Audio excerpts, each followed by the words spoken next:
آمنوا وعملوا الصالحات لہم اجر غیر ممنون۔ فرمایا بے شک وہ لوگ جو ایمان لائے اور جنہوں نے نیک اعمال کیے ان کے لیے اللہ کی بارگاہ میں ایسا اجر ہے جو کبھی ختم نہیں ہوگا، ان کے لیے نہ ختم ہونے والا نہ منقطع ہونے والا اجر ہے رب کریم کی بارگاہ میں۔ نبی کریم صلی اللہ تعالیٰ علیہ وسلم نے فرمایا ہے کہ اگر کوئی شخص کوئی نیکی کا کام کرتا تھا اور پھر اگر وہ بیمار ہو جائے یا کسی سفر میں چلا جائے تو فرشتوں کو حکم دیا جاتا ہے کہ اس کی نیکی لکھتے رہنا، اس کا اجر لکھتے رہنا، اس لیے کہ مومنین کا اجر کبھی ختم نہیں ہوتا۔ آپ کبھی غور فرمائیں کہ جب اتنا کسی کو اجر ملتا ہے، اتنا اجر ملتا ہے کہ وہ کبھی ختم نہیں ہوگا، تو پھر کرنے کا کام یہ ہے کہ ہم خیر کے کاموں کی منصوبہ بندی کریں، ہر وقت کوئی نہ کوئی عمل صالح کریں۔ کسی شخص کو اگر پتہ چل جائے نا کہ اس بزنس میں پرافٹ ہی پرافٹ ہے، اس کے اندر نفع ہی نفع ہے، تو وہ تو اس کی کئی برانچیں بنانی شروع کر دیتا ہے۔ وہ کہتا ہے یہاں بھی کھول لوں، یہاں بھی کھول لوں، یہاں بھی کھول لوں۔ تو بھائی نیک اعمال ایسا اجر والا عمل ہے کہ جس کا اجر کبھی ختم ہی نہیں ہوگا۔ اب کیا کرنا چاہیے؟ اب بہت سارے نیک اعمال کی منصوبہ بندی کرنی چاہیے۔ اور وہ عمل کیسے کرنے ہیں؟ دو تین چیزیں ہیں۔ سب سے پہلی، کوئی بھی نیک عمل کریں تو اپنی نیت کو درست کریں، حسن نیت کو اپنائیں۔ نیتوں کا بگاڑ، ارادوں کی خرابی، یہ اچھے بھلے اعمال کو ضائع کر دیتی ہے۔ جب ہماری طبیعت اس طرح کی ہو کہ ہم اچھی نیتوں کے ساتھ آگے بڑھیں، خیر کے ارادوں کے ساتھ آگے بڑھیں، ہم اس دین کے ماننے والے ہیں جس پر قیامت والے دن ان اعمال کا بھی اجر ملے گا جو کیے ہی نہیں ہوں گے۔ تو پوچھا جائے گا مالک یہ تو عمل کیا ہی نہیں، تو فرمائے اس کا ارادہ تو کیا تھا نا، نیت تو تھی نا، تم خالص تو تھے نا، موقع نہ بن سکا، تمہارے لیے اسباب نہ ہو سکے، لیکن اجر تو ملا۔ اور امام غزالی فرماتے ہیں کچھ اعمال لے کر فرشتے اللہ کے حضور حاضر ہوں گے، رب کریم فرمائے گا واپس لے جاؤ ان اعمال، میرے لیے نہیں کیے، یہ تو کسی اور کو دکھانے کے لیے کیے۔ حسن نیت، اچھا ارادہ، پروگرام اس طرح کا جس میں اللہ کی رضا شامل ہو۔ آپ جب تک نیت کا وضو نہیں کرتے، ارادوں میں اخلاص پیدا نہیں کرتے، اور ہم لوگ جب تک اپنے معاملات میں آگے جانے کے لیے محض اللہ کی رضا کو پیش نظر نہیں رکھتے، اتنی دیر تک عمل بیکار ہے۔ اس لیے کہ نبی پاک صلی اللہ تعالیٰ علیہ وسلم نے فرمایا رب نہ تمہارے مالوں کو دیکھتا ہے، نہ تمہارے چہروں کو دیکھتا ہے، وہ تو تمہارے دلوں کو دیکھتا ہے۔ تو سب سے پہلے تو باطنی طور پر، یہ بہت سارے لوگ ایسے ہیں زندگی میں آگے جانا چاہتے ہیں، بڑھنا چاہتے ہیں، لیکن ان کے ساتھ حسن نیت کا ساتھ نہیں، ارادوں میں خلوص نہیں، وہ جو منصوبہ بندی بنا رہے ہیں اس کے اندر اللہ کی رضا شامل نہیں۔ تو مجھے بتائیے جب اللہ کی رضا ہی شامل نہیں ہوگی تو اللہ کی مدد کیسے شامل ہوگی؟ اللہ کی مدد اس کام میں شامل ہوتی ہے جس میں اللہ کی رضا مطلوب ہو، اور جب مطلوب ہی اللہ کی رضا نہ ہو، دنیا داری، شہرت، پیسہ، مال، دولت، کچھ مل جائے، کچھ اصول ہو جائے، مجھے بھی کچھ جاننے لگ جائے، تو پھر جس طرح کی نیتیں ہوتی ہیں اسی طرح کا اس شخص کو اس کا پھل بھی دیکھنے کو ملتا ہے۔ سب سے پہلے تو اچھی نیت کسی بھی عمل کے لیے، اور اس کے فوراً بعد مناسب منصوبہ بندی۔ مسلمانوں کا آج سب سے بڑا مسئلہ یہ ہے کہ یہ کام کرتے ہیں لیکن کسی منصوبہ بندی کے تحت نہیں کرتے۔ ہم اپنے کاموں کو مرتب نہیں کرتے، نظم و نسق کا حصہ نہیں بناتے، ہمارے کام بے ترتیب ہوتے ہیں، الجھے ہوئے ہوتے ہیں۔ ہم جن پیارے نبی کریم صلی اللہ تعالیٰ علیہ وسلم کے غلام ہیں، حضور ہر کام کرتے تھے تو مناسب منصوبہ بندی کے ساتھ فرمایا کرتے۔ جنگ بدر کا موقع ہے تو نبی پاک علیہ السلام نے پہلے مجلس مشاورت منعقد کی ہے، صحابہ سے رائے لی ہے، اس کے بعد صفوں کو سیدھا کرایا، ہر آدمی کی اس مقام پر ڈیوٹی لگائی، اور پھر اللہ کے محبوب نے مصلی بچھا کے اللہ سے مدد کا سوال کیا۔ جنگ احد کا موقع ہے تو سرکار نے ڈیوٹیوں کو تقسیم فرمایا۔ ایک چھوٹا سا حصہ صحابہ کا، ایک جماعت جس کی ڈیوٹی تھی کہ یہ درہ تم نے نہیں چھوڑنا، تو ایک درہ ہی چھوڑا انہوں نے، تو اس کا نتیجہ بہت ساری شہادتوں کی صورت میں سامنے آیا ہے۔ جنگ خندق کا موقع ہے تو سرکار کی منصوبہ بندی دیکھیں، 10,000 کا لشکر مدینے پہ حملہ آور تھا، ٹھنڈ تھی، قحط تھا، تو مدینے کے تینوں جانب تو مکانات تھے، کافر داخل ہی نہیں ہو سکتے تھے، کونا خالی تھا۔ تو نبی کریم علیہ السلام نے صحابہ سے مشورہ کیا تو حضرت سلمان فارسی نے کہا خندق کھود لینی چاہیے۔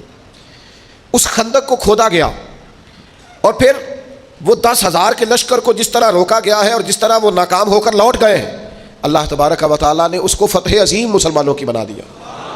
فتح مکہ کا موقع آپ دیکھ لیں تو حضور کی منصوبہ بندی دیکھیں، سب سے زیادہ دینی لوگوں کو ضرورت ہے مناسب منصوبہ بندی۔ وہ اللہ خیر کرے گا جی، او بسم اللہ جی تسی آ جاؤ۔ او خدا کے بندے، جن بزرگوں کا آپ نام لے رہے ہیں اور جس دین کی آپ بات کر رہے ہیں وہ دین ہی منصوبہ بندی کا حکم دیتا ہے، حکمت عملی سے اور تدبر سے چلنے کی بات کرتا ہے۔ وہ دین ہی کہتا ہے کہ آپ چیزوں کو مرتب کر کے کریں، بے ترتیب اور بے ڈھنگے، یعنی ایک شخص کے بکھرے ہوئے بال تھے، الجھی ہوئی اس کی حالت تھی، تو نبی پاک علیہ السلام نے دیکھ کے فرمایا کتنا اچھا ہوتا اگر یہ کنگھی کر لیتا تھا، یہ سنوار لیتا، اپنے آپ کو پسند کیا نبی پاک۔ آپ اچھی منصوبہ بندی کے ساتھ آگے بڑھیں. آپ کسی کام کے لیے لوازمات بھی جمع کریں، پر آپ کا اس کے لیے طریقہ کار مرتب کرنا. ایک بڑی سادہ مثال ہے، کام کو کام سکھاتا ہے. جب آپ کوئی کام کرتے ہیں تو کام کرنا آ جاتا ہے، لیکن جب کام لوگ کرنا ہی نہیں چاہتے پھر ان کو کام کرنا نہیں آتا. کام کو کام سکھا دیتا ہے. حضور فتح مکہ کے لیے تشریف لے گئے تو نبی پاک علیہ السلام نے صحابہ کرام سے فرمایا ہر آدمی اپنی الگ سے آگ جلائے گا کھانا پکانے کے لیے. ایسا ہوتا نہیں تھا روٹین میں. مطلب اب کھانا پکانا ہے 500 کا 1000 آدمی کا تو ٹھیک ہے، ایک جگہ پہ کھانا پک سکتا ہے، دیگیں پکا نہیں لیتے ہم لوگ. فرمایا ہر مجاہد اپنا چولہا جلائے. تو جب 10,000 چولہے جلے تو ان کے ذہن میں تو نہیں تھا نا کہ ایک ایک بندے نے جلایا ہے. وہ جب چڑھے پہاڑیوں پر کفار مکہ اور انہوں نے منظر دیکھا تو انہوں نے کہا یہ تو کوئی لاکھوں لوگ آ گئے، یہ تو بڑا عجیب صورتحال ہے. ان پر تو روب طاری ہو گیا. اور وہ جو تھوڑا بہت مزاحمت کرنا چاہتے تھے جناب ابو سفیان نے واپس آ کے کہا سی بھی نہ کرنا. کیونکہ جتنا بڑا وہ لشکر ہے، جناب عباس سے کہنے لگے، حضرت ابو سفیان ابھی مسلمان نہیں ہوئے تھے، کہنے لگے دیکھیے آپ کے بھتیجے کس شان و شوکت سے مکے میں داخل ہوئے. اسلام کسی کو دقت نہیں دیتا، لیکن نبی پاک علیہ الصلوۃ والسلام نے فرمایا فتح مکہ کے موقع پر کہ تنگ گلیوں سے داخل ہونا ہے ہم نے مکے میں.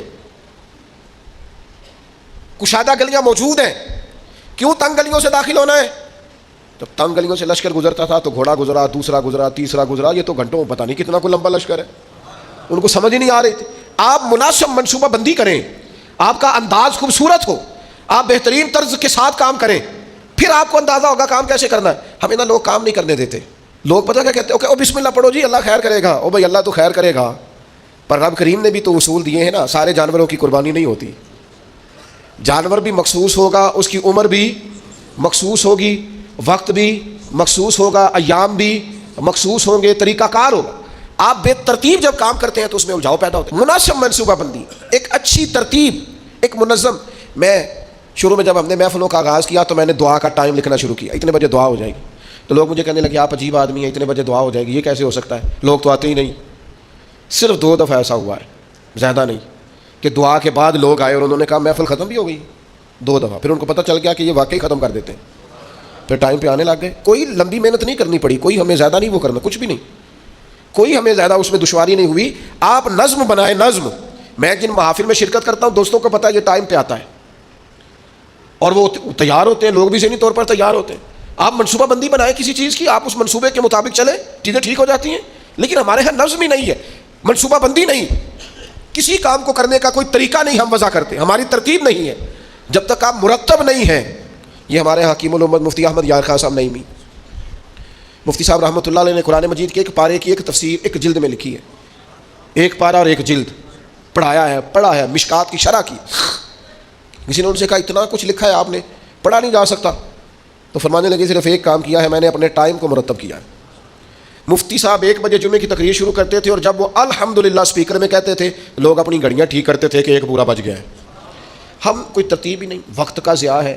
2-4 چیزیں ایسی ہیں جن پر بالکل فوکس ہے لوگوں کا، وقت کو ضائع کریں، کوئی ترتیب نہیں. تو مناسب منصوبہ بندی.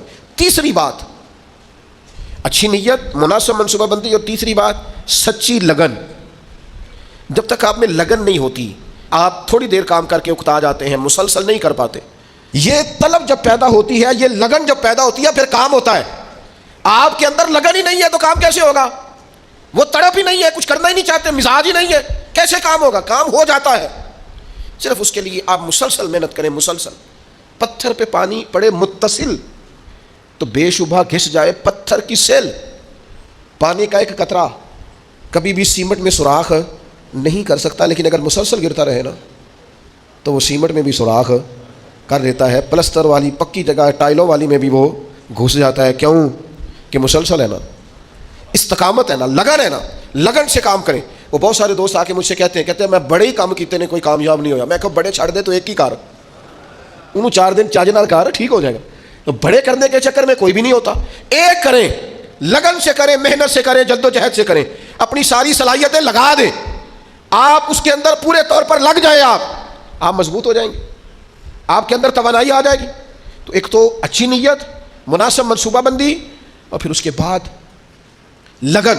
اور پھر چوتھی بات کہ آپ اس کام کو جب آپ نے کر لیا، وہ پایا تکمیل تک پہنچ گیا، اب آپ نے کہنا ہے میں نے نہیں کیا، یہ میرے رب کریم نے کیا. اب آپ کی طبیعت کا شکر، آپ کے مزاج کا ٹھہراؤ، اب آپ کے اندر کی عاجزی یعنی نبی پاک علیہ السلام 10,000 کا لشکر لے کر مدینہ طیبہ میں داخل تو ہو گئے، لیکن حال یہ ہے کہ سرکار نے کالا امامہ باندھا ہوا ہے، اونٹنی پر سوار ہے، اور حضور نے یوں گردن جھکائی ہوئی ہے کہ کئی دفعہ اونٹنی کی گردن سے بھی سرکار کی گردن نیچے دکھائی دیتی ہے بظاہر، کیوں کہ سرکار نے اپنا سارا اپنے رب کی بارگاہ میں جھکا دیا کہ جو کچھ ہے مالک کا ہے۔ نیت بھی آپ کی ٹھیک تھی، منصوبہ بندی بھی آپ نے کی، اور پھر اس پر لگن بھی آپ کی تھی، پر جو نتیجہ نکلے گا اس میں آپ شکر اللہ کا ادا کریں گے، اور جب تک آپ اللہ کا شکر ادا نہیں کریں گے اتنی دیر تک محسوس نہیں ہوگا کہ آپ کی توجہ اللہ کی جانب ہے۔ قرآن مجید نے کہا لئن شکرتم لازیدنکم، اگر کرو گے نہ شکر تو میں نعمتوں میں اضافہ کر دوں گا، ولئن کفرتم ان عذابی لشدید، اور اگر کفران نعمت کرو گے تو پھر میرا عذاب بھی بڑا سخت ہے۔ شکر کا مزاج ہو۔ حضور علیہ السلام نے فرمایا قیامت والے دن کہا جائے گا وہ حمد کرنے والے کہاں ہیں؟ تو کہا 70,000 بندہ کھڑا ہوگا تو رب فرمائے گا ان سے حساب نہیں لینا، انہیں بغیر حساب کتاب جنت میں بھیجنا ہے۔ مالک یہ حمد کرنے والے کون ہیں؟ فرمایا یہ وہ ہیں جو ہر حال میں اپنے رب کا شکر ہی ادا کرتے ہیں۔ طبیعت پھر شکر والی ہو، مزاج اپنے رب کے حضور جھکنے والا ہو، یعنی نعمت ملنے پر یہ خیال نہ ہو کہ جناب یہ میری محنت کا نتیجہ ہے، آخر میں انسان کہے یہ میرے رب نے فضل کیا ہے اور مجھے عطا فرمایا ہے۔ حضرت نعمان بن بشیر رضی اللہ تعالیٰ عنہ بیان کرتے ہیں کہ نبی پاک علیہ السلام نے فرمایا نعمت کا اظہار کرنا شکر ہے، اور نعمت کو بیان نہ کرنا یہ ناشکری ہے۔ آج آپ دیکھ لیں، غریب تو بتاتا ہے میں غریب ہوں، کبھی امیر نے بھی بتایا میرے پاس کتنے پیسے ہیں۔ حالات خراب ہونے پر تو لوگ اظہار کرتے ہیں، صحیح ہونے پر بھی کرتے ہیں۔ ہماری طبیعت کا تقاضا ہی نہیں ہے، بیان نعمت ہے ہی نہیں، بلکہ قرآن مجید نے یہ شکوہ کیا ہے کہ جب انسان کو تکلیف پہنچتی ہے تو رب کو یاد کرتا ہے، اور جب آسانی ہو جاتی ہے تو سب سے پہلے مالک کو بھولتا ہے۔ اللہ کی بارگاہ کا شکر، او گن تو صحیح یار کبھی نعمتیں خدا کی کتنی زیادہ، ہر وقت تیری طبیعت جھکی رہے گی اپنے مالک کی بارگاہ۔ اور پھر یہ جو شکریہ ہے نا، یہ فطرت ہے، فطرت۔ جب آپ شکر گزار ہوتے ہیں تو اس کا مطلب ہے آپ فطرتاً ایک خوبصورت انسان ہے۔ آپ نے کبھی جانور دیکھا ہے وہ بھی شکر ادا کرتا ہے؟ کاٹنے والا جانور بھی ہو تو وہ اپنے مالک کو نہیں کاٹتا، کیوں کہ وہ کہتا ہے یہ مجھے چارہ کھلاتا ہے، یہ مجھے پانی پلاتا ہے، یہ دھوپ چھاؤں میں میرا خیال رکھتا ہے۔ یعنی آپ کا پالتو جانور کاٹنے والا بھی ہو اور آپ اس کا زخم بھی صاف کر رہے ہو تو وہ آپ کو کاٹتا، یعنی جانور بھی کہتا ہے کہ یہ میرا محسن ہے، اور وہ محسن کا شکریہ ادا کرتا ہے۔ شکریہ ادا کرنا تو فطرت ہے۔ نبی پاک علیہ السلام نے فرمایا جس نے لوگوں کا شکریہ ادا نہیں کیا اس نے اللہ کا بھی کوئی نہیں کرنا۔ مزاج تشکر والا رکھنا، یعنی قرآن مجید نے کہا، رب فرماتا ہے میرا بھی شکر ادا کرو اور اپنے والدین کا بھی شکریہ ادا کرو۔ جو دعا سکھائی ہے وہ دعا بھی شکریہ والی ہے۔ وَقُلْ رَبِّ ارْحَمْهُمَا كَمَا رَبَّيَانِي صَغِيرًا، یا اللہ ان دونوں پہ رحم فرما، جب میں چھوٹا تھا تو انہوں نے میری پرورش کی تھی۔ یعنی یہ دعا بھی شکر کے طور پر ہے کہ مالک انہوں نے مہربانی بڑی کی ہے۔ شکر فطرت ہے۔ اگر آپ شکر گزار نہیں ہیں، مزاج آپ کا شکریہ والا نہیں ہے، یہاں نا بڑا مشکل آگے ہو گیا ہے لوگوں کے لیے۔ تشکر نہیں طبیعتوں میں، وفاداری نہیں، مزاج نہیں۔ میرے بھائی شکر کی طبیعت، شکر کا مزاج۔ حضرت موسیٰ علیہ السلام نے اللہ کی بارگاہ میں ایک دفعہ عرض کی مالک میں تیرا شکریہ کیسے ادا کروں، میں تیری کوئی چھوٹی سی چھوٹی بظاہر نعمت بھی دیکھتا ہوں تو سوچتا ہوں ساری عمر بھی عبادت کروں تو اس نعمت کا بھی شکر ادا نہیں ہوتا۔ وہ جو ان کے دل کی گہرائیوں میں بات ہے وہ اپنے جذبات کا اظہار کر رہے ہیں۔ حضرت موسیٰ کلیم عرض کرتے مالک میں تیری چھوٹی سی چھوٹی نعمت بھی کبھی دیکھتا ہوں نا تو سوچتا ہوں ساری عمر بھی اس کے لیے عبادت کروں، جھکا رہوں سجدے میں، تو اس نعمت کا شکر ادا نہیں ہو سکتا، تو ساری نعمتوں کا کیسے کروں؟ تو جب یہ جملہ کہا نا حضرت موسیٰ نے تو رب کریم نے فرمایا اے کلیم اب آپ نے میرا شکر ادا کیا ہے۔ یہ سمجھیں آپ اس پہلو کو، یعنی جب یہ احساس پیدا ہو گیا نا کہ چھوٹی سی چھوٹی نعمت کا بھی شکریہ ادا کرنے کی طاقت ہم میں، فرمایا اب تو نے شکر ادا کیا ہے، اب سمجھ آئی ہے شکر کی۔ اور میرے عزیز جب مزاج شکر والا ہو، طبیعت شکر والی، ہر وقت مالک کا شکر، ہر وقت مالک کا شکر، ہر وقت مالک کا، یہ مزاج کا بھی پیدا۔ حضرت داؤد علیہ السلام نے اللہ کی بارگاہ میں عرض کی مالک مجھے بتا تو صحیح، ایک نعمت کا شکر ادا کر کے میں اسے دیکھتا ہوں تو ساتھ ہی مجھے دوسری نظر آ جاتی ہے، اس کا شکر ادا کرتا ہوں تو تیسری نظر آ جاتی ہے، تیسری کا شکر ادا کرتا ہوں تو چوتھی، تو مالک نعمتیں اتنی زیادہ ہیں آخر میں شکر کیسے ادا کروں؟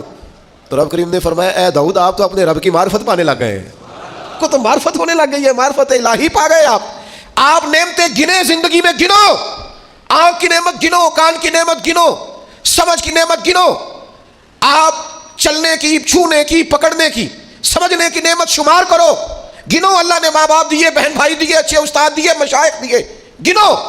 اس کریم رب نے کرم کیا اور اپنے لاڈلے نبی کی امت بنایا. گنو، شمار کرو، اس نے کرم کیا. اور ایک وقت ایسا بھی آیا کہ اس نے بیت اللہ کے سامنے لا کھڑا کیا. ایک وقت ایسا بھی آیا کہ گنبد خضرا کے سامنے کھڑے ہو کے درود و سلام بھی پڑھا. کرو شمار وہ نعمتیں کہاں کہاں کس کس مقام پر. اور خود ہی اللہ کا قرآن بولا تم اگر نعمتیں گننا چاہو تو گن سکتے نہیں. مزاجوں میں شکر پیدا ہو جائے نا تو یہ تو ٹھنڈی. میں اکثر کہتا ہوں، کبھی کبھی نہیں اکثر کہتا ہوں، میں کہا کرتا ہوں خدا جانے بلندی ہے کہ پستی، پر جہاں میں ہوں وہاں کوئی نہیں ہے. جہاں میں ہوں وہاں، یعنی میں نے زندگی میں یہ سنا ہمیشہ عمر بھر لوگ محفلوں میں نہیں آتے. پھر میرے دوستوں نے میرے کانوں میں یہ بھی کہنا شروع کر دیا تسی نہ اعلان کریا جے سڑکوں بندے نہیں سامنے جاندے. وہ کبھی میں نے زندگی میں کہتے تھے لو جی لوگ اسکولوں میں بچے بھیجتے ہیں اور کالجز اور یونیورسٹی میں بھیجتے ہیں، مدرسوں میں نہیں بھیجتے. پھر یہ کہ دور دراز سے سفارشیں آنے لگ گئیں کہ تسی ان ساڑا بچہ نہیں داخل کر دیں. وہ جو انداز کبھی اور تھے، پھر وہ حالات بالکل بدلتے دیکھے، کیفیات بدلتی دیکھی، طبیعت بدلتی دیکھی. ایک دوست یہاں وقت لینے آ گئے اور میں وہاں انہوں نے جلسہ رکھ لیا. میں نے ان سے کہا بھی سادے سے آدمی تھے، میڈیا سے ذرا واقف نہیں تھے، پرانے آدمی تھے، بزرگ تھے. تو میں نے ان سے کہا کہ میں آ جاؤں گا، لیکن یہ کہ مہربانی یہی ہے کہ آپ تھوڑا سا کوئی اور اہتمام کر لیں. کہنے لگے نہیں آپ کو ہی آنا ہے. پھر میں چلا گیا، ہو کے آیا. سارے لوگوں نے زندگی بھر کا ہے دوبارہ کا تو ٹائم دیا گیا. انہوں نے آخیا تو اگوں نہیں بلانا. میں کیوں دی کی وجہ ہے؟ انہوں نے کہہ دی تو مسجد دے چھڑن لگے سن بندے ساڑی پرانی مسجد ساریاں چھتاں پر گئیاں.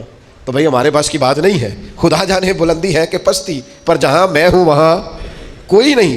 آپ مزاج شکر والا پیدا کریں، طبیعت شکر والی. میں نے زندگی میں صرف ایک ہی چیز محسوس کی ہے کہ یار جتنی نعمتیں ہم ان کا شکر ادا کرنے کی طاقت ہی نہیں رکھتے. مزید کا سوال تو تب کرے نا کس منہ سے مزید مانگے.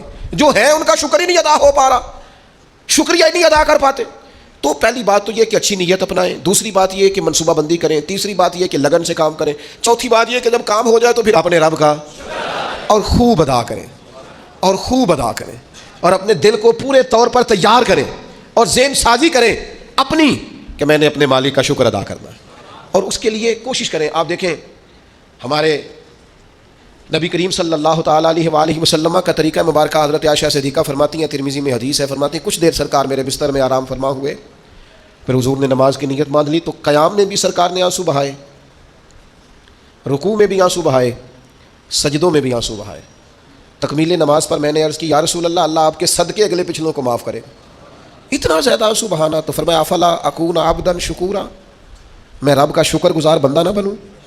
یہ شکر کے آنسو ہیں جو رکوع میں بھی ہیں، جو سجدے میں بھی ہیں، جو قیام میں بھی. تو میرے بھائی کبھی شکر کے آنسو بھی بہا، کبھی شکر کا رکوع بھی کر، کبھی شکر کا سجدہ بھی کر، کبھی شکر کا قیام بھی کر، کبھی شکر کے نفل بھی پڑھ. اس لیے کہ اللہ تبارک و تعالیٰ نے خاص رحمت کی ہے. ہمارے ہاں بے چینیاں اس لیے بڑھتی ہیں کہ جو نعمتیں ہوتی ہیں ان کی قدر نہیں ہوتی، جو نہیں ہوتی ان کی طلب ہوتی. تو اسلام کے اندر لا متناہی اجر ہے، لا متناہی. لیکن شرط یہ ہے کہ حسن نیت ہو، مقصد کی لگن ہو، زبردست منصوبہ بندی ہو، پھر اپنے رب کے حضور جھکنے کا مزاج ہو.